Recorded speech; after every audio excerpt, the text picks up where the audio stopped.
रुड़की श्री कृष्णा रामलीला समिति खंजरपुर द्वारा आयोजित रामलीला मंचन के दूसरे दिन श्रवण कुमार रामचरित्र का बहुत सुंदर चित्रण किया गया है। रामलीला के प्रारंभ में मुख्य अतिथि के तौर पर स्वामी दिनेशानंद भारती उपस्थित रहे। स्वामी जी द्वारा प्रभु श्री राम के समक्ष दीपदान कर रामलीला का प्रारंभ किया। समिति के पदाधिकारियों द्वारा स्वामी जी को पटका पहनाकर और स्मृति चिन्ह भेंट कर उनका सम्मान किया गया है।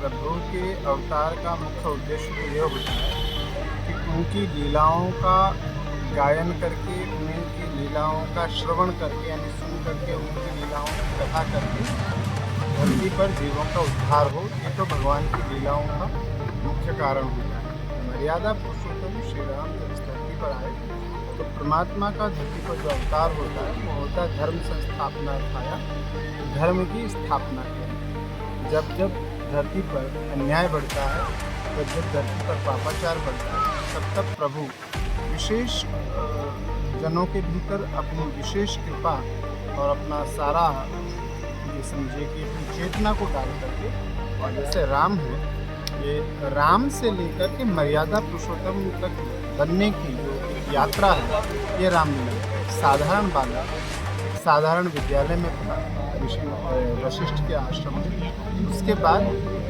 ब्रह्मर्षि विश्वामित्र ने उनको दिव्यास्त्र दे करके राम बनाया, मर्यादा पुरुषोत्तम राम बनाया। और मर्यादा पुरुषोत्तम राम ने मर्यादाएं स्थापित करके जीवन जीना है तो कैसे जीना है।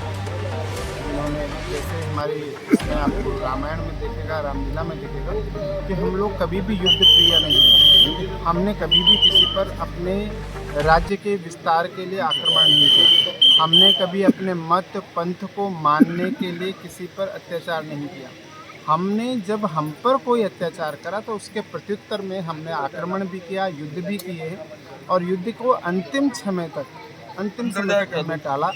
आपने देखा कि मर्यादा पुरुषोत्तम श्री राम ने जब श्रीलंका पहुंच गए, उससे पहले हनुमान जी दूत बन करके गए थे, लेकिन श्रीलंका पहुंचने के बाद भी जब वहाँ पर युद्ध एकदम अवश्यंभावी हो गया, युद्ध ही होना है, तब भी उन्होंने अंगद के रूप में एक अपना दूत भेजा कि जहाँ तक हो सके युद्ध को टाला जाए और हम शांतिपूर्वक रहें। और राम के जीवन में ये रहा, कृष्ण के जीवन में भी यही रहा। कृष्ण भी अंतिम समय तक युद्ध को टालने के लिए शांति दूत बन करके गए।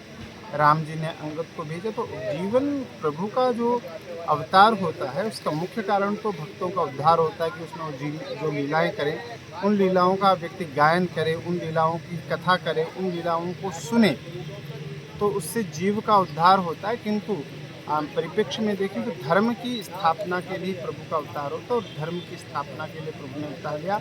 एक साधारण बालक से संघर्ष करके एक राजपाट में रहने वाले बालक को कैसे वन में रह करके उन्होंने हिम्मत नहीं हारी और एक नई परंपराएं आरंभ करी। और समाज में आप आज जो देख रहे हैं वो छुआछूत राम ने उसी समय कर दिया था जब निषाद राज यानी समाज की सबसे निचली सीढ़ी जो है निषाद राज को मित्र बनाया।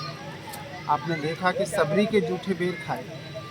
आपने देखा कि वनवासियों में सुग्रीव के साथ जो वानर जाति में थे, वनवासी थे, उनसे मित्रता करी। और वानर भालू यानी जो वानर और भालुओं जैसा बल रखते थे, उनके जैसा स्वभाव रखते थे, ऐसे ही युद्ध किया। और देखिए बादल, आप जो है यदि मेरी आवाज को सुन रहा हो, में रह करके कैसे युद्ध किया जाता है, समाज में को जो है अपनी अस्मिता के लिए कैसे लड़ना चाहिए, अपने स्त्री का अपमान नहीं सहन करना चाहिए। स्त्री के अपमान पर आप देखेंगे कि राम रावण का सारा युद्ध एक स्त्री के अपमान पर था, और अंतिम समय तक राम ने मर्यादा का पालन किया। जैसे कि मंदोदरी को राम ने बहुत सम्मान दिया, मेघनाथ की पत्नी सुलोचना को सम्मान दिया। तो आप देखेंगे कि राम का जीवन नारी जीवन के उत्थान के लिए था। राम का जीवन जो है छुआछूत को समाप्त करने के लिए था। जब राम के राज्याभिषेक में अंतिम समय में सब कहते हैं, भरत कहते हैं कि मैंने सारे राज्यों को दे दिया है, आप किसी को निमंत्रण देना चाहते हैं तो दे दीजिए। तो राम ने कहा कि मैं 14 वर्ष तक बाहर था और मुझे राजकाज राजनीति का भी ज्ञान नहीं है।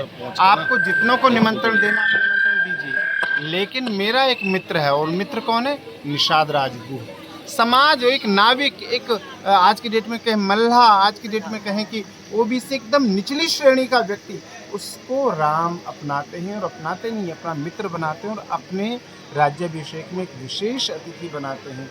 ऐसा राम का जीवन, तो मैंने कहा कि प्राथमिकता तो प्रभु के अवतार की एक यही होती है कि उनके द्वारा की गई लीलाओं को सुन करके, गा करके और उनकी कथा करके जीव का उद्धार हो।